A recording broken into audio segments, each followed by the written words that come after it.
So this is a tick seed, and when I'm at my best, when I'm enjoying what I'm painting the most, I usually try to go get information about it. So I love Wikipedia. And this flower is called a tick seed. Now that really got my attention because why would anybody want a flower called tick seed? And I grew up in Oklahoma, and ticks are awful, and it's just not something, it's not a becoming name at all. And so I went to Wikipedia and I found out it was Coreopsis. Now, what a pretty word to say, Coreopsis. I just love that. It sounds musical to me. And do y'all see me working myself into the inspiration that's behind so many paintings that I've done? And it just it happens in the middle of reading Wikipedia. Now, how's that possible? But it is, because I love to learn. I love challenging my mind to remember things that I learn. And then I love kind of demonstrating, is the way I look at it, what I've learned. And, so the pressure is not on the end painting, though I end up being proud of it, even if it's not quite what I wanted it to be. But so this little sketch is so sweet. It was one of the first ones I ever did of tick seed. Y'all can see the purple in here with the quinacridone burnt orange, the green that, you just kind of have to wonder, what color was I using? Is it sap green? Is it perylene green? Did I mix it? But it's the curiosity about those things that makes me like a painting I've done. This, bright red orange with the quinacridone burnt orange, and then the simplicity of the flowers. Now, those are very, very simple suggestions, and it ended up being just one of the sweetest little, watercolor paintings I've ever done. And then looking at the pictures of Coreopsis all over the world, really. It's an important flower in a few countries. My dad thought it was the sign that every pasture had just been ruined.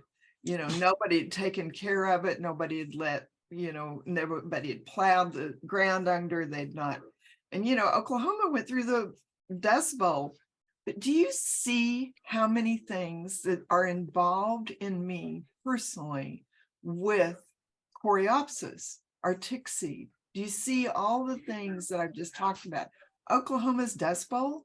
That's something that we really are aware of, the importance of the things that we learn from those things. But tick seed Coreopsis is a really strange flower. It comes in lots of different colors. Sometimes it has a real strong center. Sometimes it just has a little tiny thing that looks like a cone flower. So you can paint little yellow flowers, and you can say, this is a Coreopsis, this is a tick seed, however you want to do it.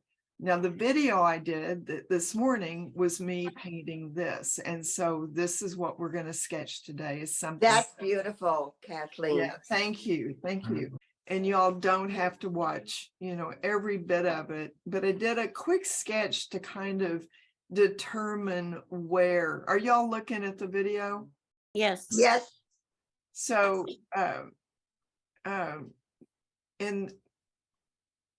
I just did those few pencil lines because I wanted to make sure I didn't line it all up. And I also wanted to create something that had, some were facing this way and some were facing that way. And so I just made it so that it was, that was kind of the base. And then I went in and just got started, and that's Hansa Yellow Light that I'm using there. And so you can see me, I'm trying, I'm definitely trying to have my presence of mind thinking about the composition that I was going to have at the end. We don't talk a lot about planning a painting, but these are the things that you have to kind of just have some self-control when you're sketching is, what is the negative space going to look like? Now, in the case of how I paint, the negative space is the white. So everything that you see in the end of the painting that you have at the end of the painting, when I'm finished with it, everything that's white is the negative space. And as much as the flowers need to be pretty, and the little seed pods need to be pretty, all these different parts of the painting need to be pretty, the composition is what really causes the interest. And the composition is going to be what doesn't have a painting in it, what doesn't have something specific. It's the place that the eye can rest and just enjoy the painting itself. And it's the thing that actually ties everything together better. And so I'm using green gold there, and green gold is just almost as soft. It actually falls into the yellow group, when it's just detected as a color. So it, and the tick seed leaves are just kind of long and skinny. Now there's some of them that aren't, but the ones that pop up in the pastures and the bar ditches and things like that, those are all just a real thin line with the leaf. And so I'm just kind of filling in some of that space. And I know I've just introduced that negative space thing to you all, but it really is beginning to happen. And my eye is saying where I need to have something to fill in and create this composition. But it has a lot of movement that I've done. And now then I can begin to paint the painting. I've kind of sketched out what's going on with the yellow and the green gold.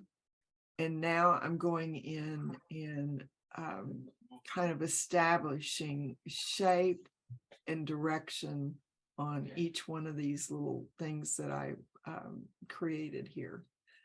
And I can critique it to death.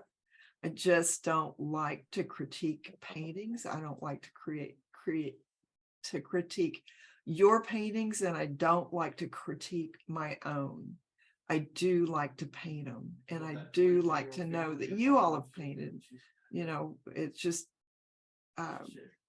it's the reward to me of everything that I do. And I can see Elizabeth painting and watching this video why you would also see this as being the Indian blanket, because you are exactly right. This is the way the Indian blanket looks, except it's a larger flower than the tick seed.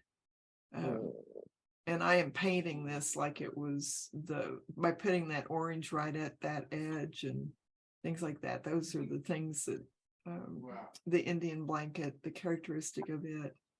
Do y'all want me to speed this up, or is this good? No speeding.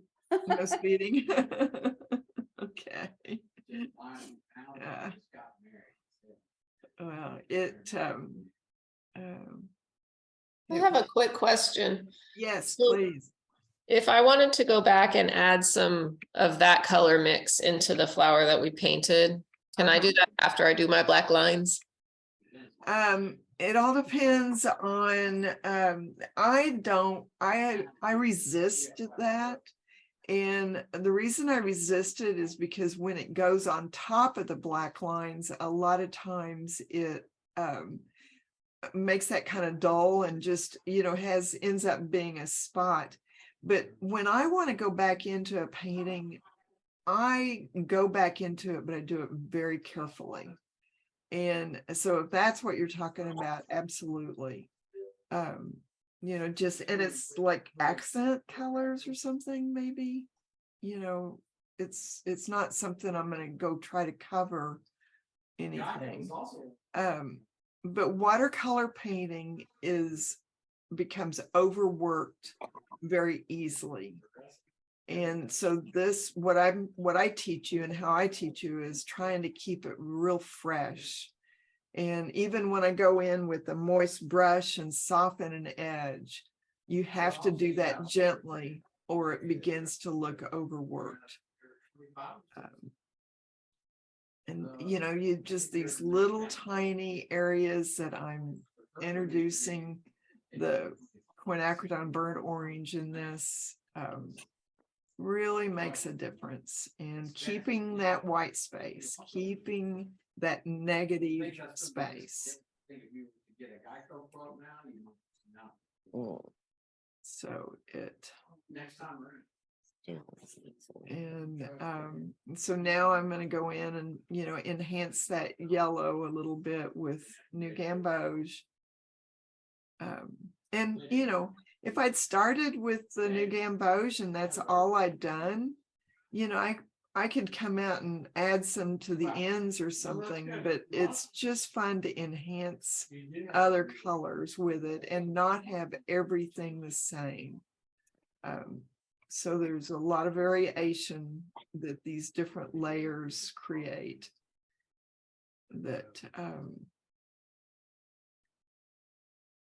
and if you all could just try to do the sketching, just on a regular basis, because you could just sketch something I've shown you how to sketch.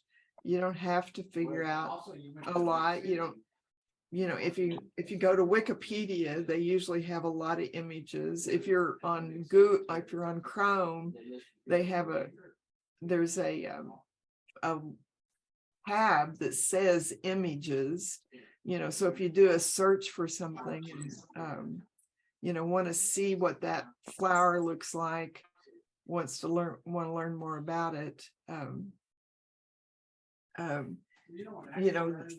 that I go to those Google images real often. And Sue, I've already forgotten. Oh, here it is. Sue this morning told me about verbena. Now I know verbena, but I needed to be reminded about it. She said they're little purple flowers that are blooming right now. So here in Texas, we've got the bluebonnet blooming. We have a little yellow flower that I suspect is a tick seed. It doesn't have as dark of a center, but they're coming up close to the ground and then getting taller. And then we have, somebody said that they saw an Indian paintbrush. I haven't seen those yet. Right. There's some over on 1431. Are there? Okay. Yeah. And then the verbena, the purple verbena. I've got it in my yard. Do you? Yeah. I So- really miss the Texas flowers. say And that also again. a lot of spiderwort. Spiderwort. Okay, see, that's another one to be researched and learn about. It's a purple one. It's beautiful. Mhm. I'll send you a picture. Okay, okay. I lived in Fort Worth. All the medians, in Fort Worth, or Lady Bird Johnson or whatever. Oh, yeah. That's one thing I made my husband stop a few times. Let me see, because I was from Ohio and I'd never seen a bluebonnet before. So that was so spectacular. That's pretty neat. Lady Bird was quite a lady. Yes. So So do That's the y'all, greatest do y'all honor of my life is that I knew her. oh, Did you I all wo- see that? I worked I at the just mixed- Wildflower Center from the very beginning. Oh, wow. Oh, neat. Blue bonnets are like a miniature lupin. You Uh-huh. know, they have them Yeah, in the mountains, exactly, but they're a lot exactly. larger. Yeah. They're Exactly. just a real miniature lupin. Yeah. Beautiful. They're building though, digging up everything, and our fields will be lost. Yeah. I'm so sorry. But the communities are learning the importance of it, and our Chamber of Commerce is giving away seeds right now for, everybody's got them in bloom, and everybody's thinking, oh, I wish I'd planted them, and so now's the time that they're giving away those seeds so that next Yes. year, and Next year. after they widen these highways, then they're going back in and they're filling in that space on the sides with the bluebonnet and Yes. all of our Texas flowers. I And kind of found them hard to get started myself, but they are, and the soil temperature is so important, Linda, and there in Missouri, you do not get that warm. I mean, right now, you're still dealing with some frozen ground, aren't you? well, it's like 30 degrees here today. I have a greenhouse, but That's pretty frozen. yeah. Yeah, Well, we- it's been 70s. We've had 70s weather, so we've had some really warm, like I have crocus and daffodils and all that coming up. Uh-huh. Oh, Kathleen, I love the black lines. So see, the fun just begun, and Yes. Oh obviously, my goodness, yes. and I'm using a pen there. This is something else I want to talk to you about. And this is a little bit of a thought about journaling. Finding your favorite materials, finding your favorite things to use. The pen means a lot to me, to find one that moves across the paper the way I want it to and does the things I want it to do. Now, That's great. the ultra fine Sharpie is such a wonderful pen to learn to do these lines with.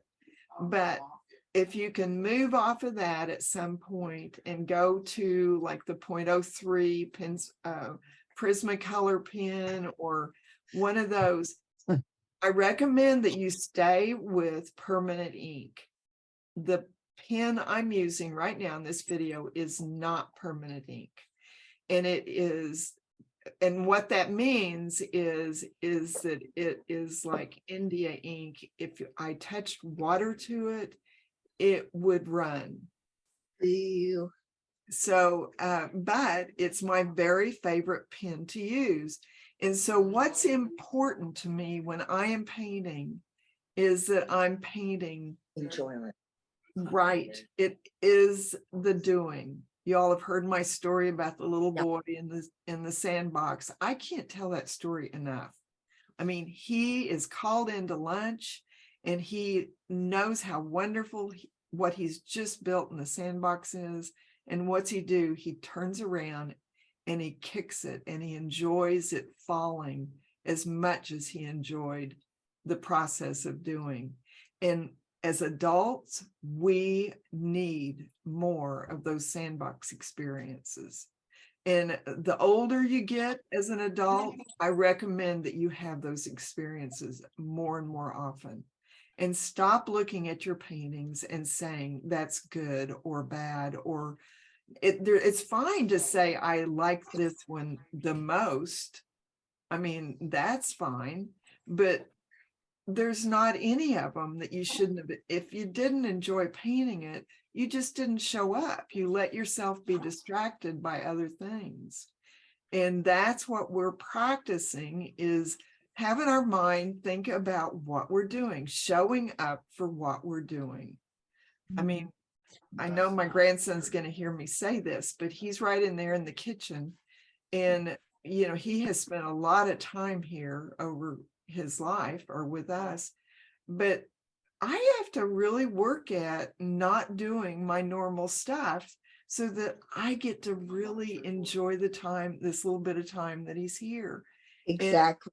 And every single time I do a painting, I think about the importance of the few minutes I spent with somebody that maybe I get to see, and how I'm gonna, so it's literally life practice, in my opinion, is what we're doing.